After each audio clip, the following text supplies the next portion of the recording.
Assalamualaikum warahmatullahi wabarakatuh. Waalaikumsalam warahmatullahi wabarakatuh. Puji syukur kehadirat Allah Subhanahu wa taala karena rahmat dan taufiknya lah sehingga kita sudah masuk di pertemuan terakhir ya. Tidak terasa ini pertemuan terakhir atau pertemuan ke-20 materi kita di teks biografi. Nah, jadi materi kita hari ini adalah materi terakhir di teks biografi. Nah, di materi menceritakan kembali isi teks biografi di kegiatan 1 kita sudah pelajari minggu lalu, yaitu menceritakan kembali teks biografi dengan pola penyajian yang berbeda. Ya, pola penyajian yang berbeda, di mana pola yang dimaksud yaitu ada penulisan teks biografi dengan narasi, ada penulisan teks biografi dengan dialog, bahkan ada penulisan teks biografi gabungan dari keduanya, narasi dan dialog. Kalau biografi B.J. Habibie itu menggunakan narasi full, ya. Kalau biografi B.J. Habibie menggunakan narasi full, kalau biografi Georgesa itu menggunakan narasi dan dialog. Nah, itu inti materi kita pertemuan yang lalu. Di pertemuan yang kedua ini, di kegiatan kedua maksud saya, di sini kita akan menceritakan kembali teks biografi. Jadi ada teksnya, paragrafnya, tetapi kita ceritakan dengan bahasa yang berbeda tanpa merubah maksud dan tujuan paragraf itu. Desi Sapitri bisa dengar suara saya? Bisa, Pak. Tolong dibaca kegiatan 2. Menceritakan kembali teks biografi dengan bahasa yang berbeda. Untuk menceritakan kembali isi teks biografi, kamu dapat meninjau ulang hasil kerjamu pada bagian mengidentifikasi pokok-pokok informasi teks biografi. Setelah itu, gabungkanlah pokok-pokok informasi tersebut dengan menggunakan konjungsi yang benar dalam bentuk teks biografi tersebut. Biografi singkat. Ya, biografi singkat.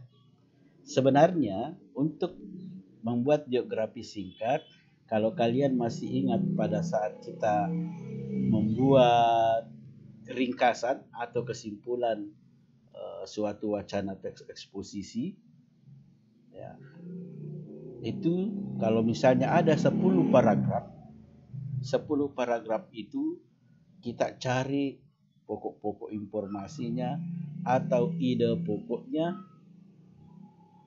setiap paragraf, kemudian ide pokok yang kita temukan setiap teks paragraf itu kita gabungkan menjadi satu menggunakan konjungsi. Ini sudah kalian pelajari, membuat kesimpulan atau ringkasan dalam suatu wacana. Kalau 10 paragrafnya, cari ide utamanya, ide pokoknya, semua ide pokok itu kita kumpulkan jadi satu, kemudian disambungkan, dijadikan satu paragraf sehingga terbentuk kesimpulan atau wacana singkat. Kalau ini biografi singkat. Tentunya untuk menggabungkannya ini harus menggunakan konjungsi. Ya, kita harus menggunakan konjungsi. Halo, masih bisa mendengar suara saya? Masih, Pak. Oke, nah sekarang kalau yang kita akan pelajari di sini, ya ini langsung ada contohnya, adalah menceritakan kembali atau menuliskan kembali teks biografi dengan bahasa kita bahasa yang lain, namun tidak merubah tujuan dari paragraf itu, tujuan dan maksud paragraf itu. Seperti ini. Ini paragraf pertama di B.J. Habibie. Ini hasilnya. Nah, akan kita bahas. Nuril Ispi bisa dengar suara saya? Bisa, Pak. Nah, coba dibaca teks aslinya saja. Oke, silakan. Teks asli. B.J. Habibie adalah salah satu tokoh panutan dalam menjadi kebanggaan bagi banyak orang di Indonesia. Beliau adalah Presiden ketiga Republik Indonesia. Nama dan gelar lengkapnya Profesor Dr. atau Hesi Ing Dotrandes S.H. Mul Baharudin Yusuf Habibie. Beliau dilahirkan di Parepare, Sulawesi Selatan pada tanggal 25 Juni tahun 1936. Beliau merupakan anak keempat dari 8 bersaudara.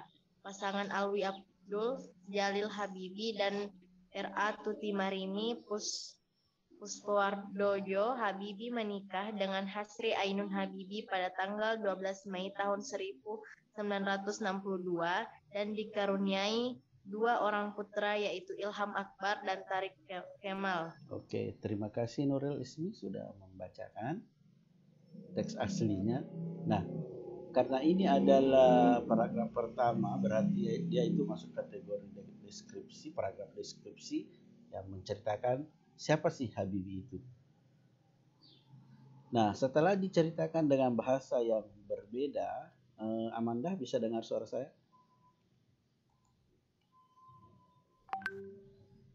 Amanda? Bisa, Pak. Oke, coba dibacakan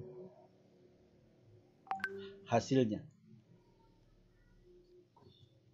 Silakan. B.J. Habibie adalah Presiden ketiga Republik Indonesia yang dikenal sebagai teknokrat kebanggaan orang Indonesia.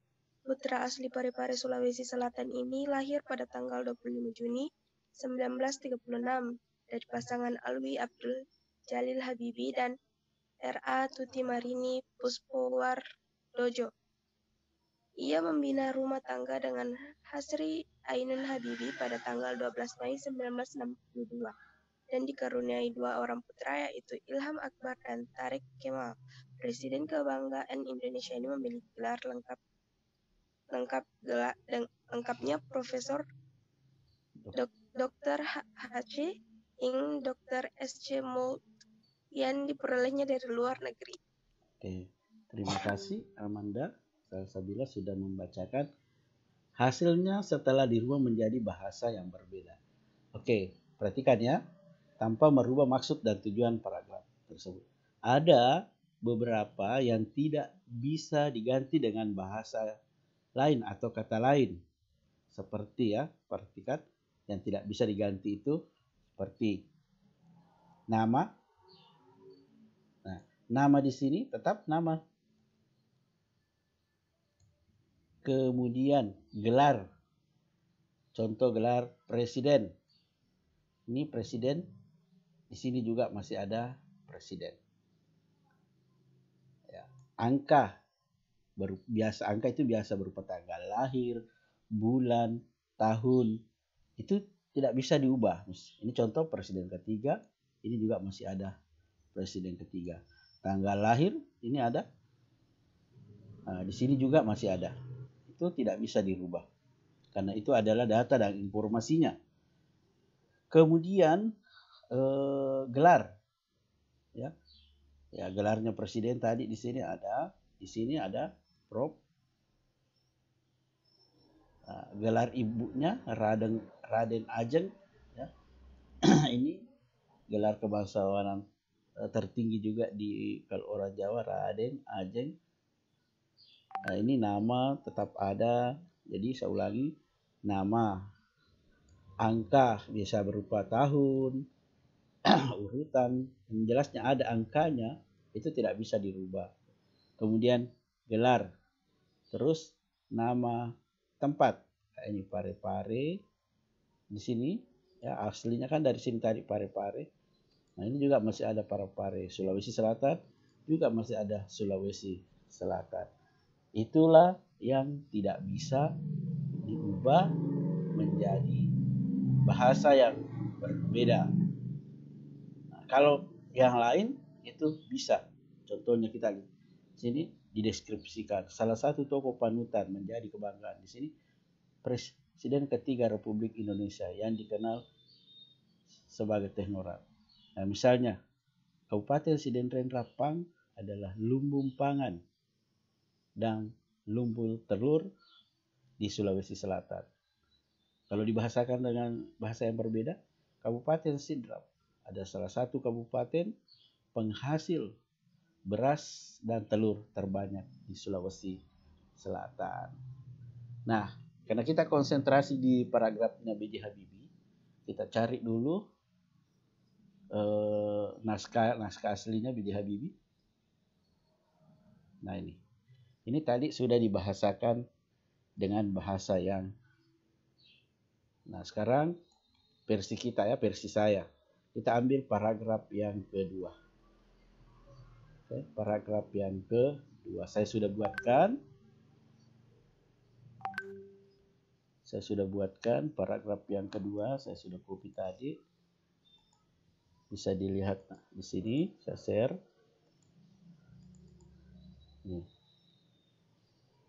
Nah ini sebelum diubah ya tadi. Sekarang Nirmalasari bisa baca teks aslinya? Nirmalasari? Bisa, ya, Pak. Silahkan Nirmalasari. Sebelum diubah ke dalam bahasa yang berbeda, masih teks asli. Habibie menjadi yatim sejak kematian bapaknya yang meninggal dunia pada 3 September 1950 karena terkena serangan jantung. Setelah ayahnya meninggal, ibunya menjual rumah dan kendaraannya, kemudian pindah ke Bandung bersama anak-anaknya. Ibunya membanting tulang membiayai kehidupan anak-anaknya. Nah, ini naskah aslinya. Nah, ini serangan jantung, ini nama penyakit ya. Berarti ini juga tidak bisa dirubah karena nama. Ya, nama penyakit. Oke, nama tempat berarti Bandung, serangan jantung. Ini 1950, habis 3 September ini tidak bisa. Meninggal bisa diganti mangkat, ya, berpulang ke rahmatullah. Nah kita ini setelah saya gak ubah, nah Alpia Sukri bisa dibaca hasilnya setelah diubah dengan bahasa yang berbeda. Sesudah diubah ke dalam bahasa yang berbeda. Ya. Serangan jantung adalah penyakit yang diderita oleh ayah Habibie sehingga pada tanggal 3 September 1950 ayah beliau meninggal. Sejak ayahnya meninggal, harta peninggalan orang tua atau ayah Habibie yang ada di Gorontalo dijual oleh ibu. Sejak itulah ibu Habibie menjadi tulang punggung keluarga. Ya. Dijual oleh ibunya, kemudian mereka pindah ke kota Bandung. Nah, saya perkecil sedikit. Ya, coba bandingkan. Ini tidak merubah tujuan dan maksudnya. Tujuannya ini paragraf ya, ayahnya meninggal ya pada tanggal 3 September 1950, hartanya dijual, kemudian pindah dari Gorontalo pindah ke Bandung. Ya, oke, bisa dipahami? Halo? Bisa dipahami? Bisa, Pak. Bisa ya? Nah, sekarang kita ke paragraf yang ketiga. Nah, yang bisa bacakan lagi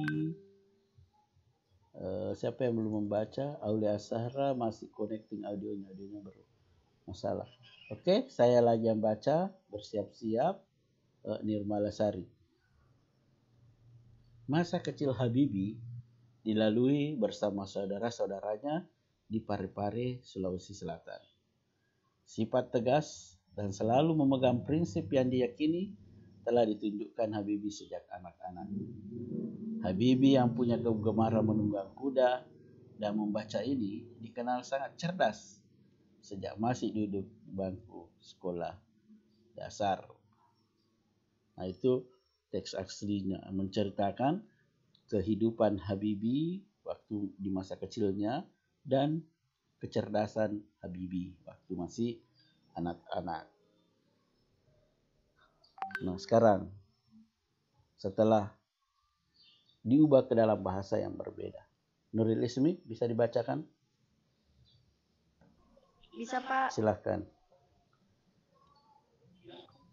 Masa kecil Habibie dilalui bersama saudara-saudaranya hasilnya. di Pantai. Halo, sesudah diubah. Oh iya, Pak. Ya.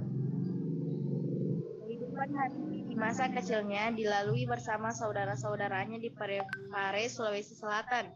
Kecerdasan beliau sudah terlihat sejak kanak-kanak, itu ditandai dengan kesukaannya berkuda serta membaca, meski dia masih duduk di bangku sekolah dasar. Nah, itu ya, diceritakan lagi. Tujuan dan maksudnya sama. Cuma dengan bahasa kita yang berbeda. Sekarang kita ke paragraf ke-4. Siapa lagi yang baca? Amanda? Amanda, bisa dengar suara saya? Iya, Pak. Oke, silahkan dibaca paragraf berikutnya. Demi ibunya yang telah bersusah payah membiayai hidup dan pendidikannya, Habibie belajar dengan sungguh-sungguh. Tekadnya harus jadi orang sukses. Pada saat kuliah di Jerman tahun 1955, di Essen 99% mahasiswa Indonesia yang belajar di sana diberi beasiswa penuh. Hanya beliaulah yang memiliki paspor hijau. Oke, di sini menceritakan kesusahan ibunya membiayai pendidikan Habibie di Jerman. Kemudian di Jerman itu rata-rata mahasiswa dari Indonesia mendapatkan beasiswa kecuali Habibie, karena Habibie memiliki paspor hijau. Aulia Ashara, bisa dengar suara saya? Aulia Ashara? Bisa, Pak. Oke, silahkan dibaca setelah diubah. Pak. Silakan. Ibu Habibie telah membanting tulang menanggung semua biaya hidup selama Habibie menempuh pendidikannya di luar negeri. Makanya dia selalu fokus dan rajin belajar agar bisa menjadi orang sukses. Kuliah di Jerman tahun 1955. Hampir seluruh pelajar Indonesia mendapatkan beasiswa secara penuh. Namun Habibie tidak mendapatkannya karena mempunyai paspor hijau. Ya, oke, itu dibahasakan lagi dengan bahasa yang berbeda. Saya kira contohnya sudah cukup banyak ya. Intinya kalian sudah mengerti bahwa dengan bahasa yang berbeda kita tetap bisa, misalnya ada biografi kamu dapat, kamu ingin bahasakan ke bahasamu sendiri dengan bahasa yang berbeda. Saya kira sudah bisa. Oke, mengerti materi hari ini? Ngerti, Pak. Ngerti ya? Ngerti, Pak. Dan ini materi terakhir, materi yang paling gampang. Insya Allah pertemuan kapan lagi? Hari Jumat ya? Iya, Pak. Hari Jumat kita ulangan harian yang kedua. Ada yang ingin ditanyakan sebelum saya akhir? Ada yang ingin ditanyakan sebelum saya tutup materi kita hari ini? Bilang saja ada atau tidak ada. Ada? Tidak ada. Tidak ada ya? Oke, kalau tidak ada, jadi pertemuan berikutnya itu kita ulangan harian. Materinya teks biografi. Jumlah soal sekitar 30, waktunya mulai jam 7 pagi sampai jam 4 sore. Ya. Jam 7 pagi sampai jam 4 sore. Jumlahnya sekitar 30. Ya, bayangkan itu cuma 31 jam mungkin. Ya, terserah kalian mau memanfaatkan waktu mulai dari jam berapa. Oke. Ada lagi yang mau bertanya? Pak, adakah kisi-kisi? Tugas, Pak. Tugasnya nanti saya upload. Di mana dikumpul tugas, Pak? Untuk tugas tetap simpan baik-baik dikumpul di dalam map plastiknya ya. Ya, nanti setelah materi terakhir tentang puisi baru saya ambil seperti biasa.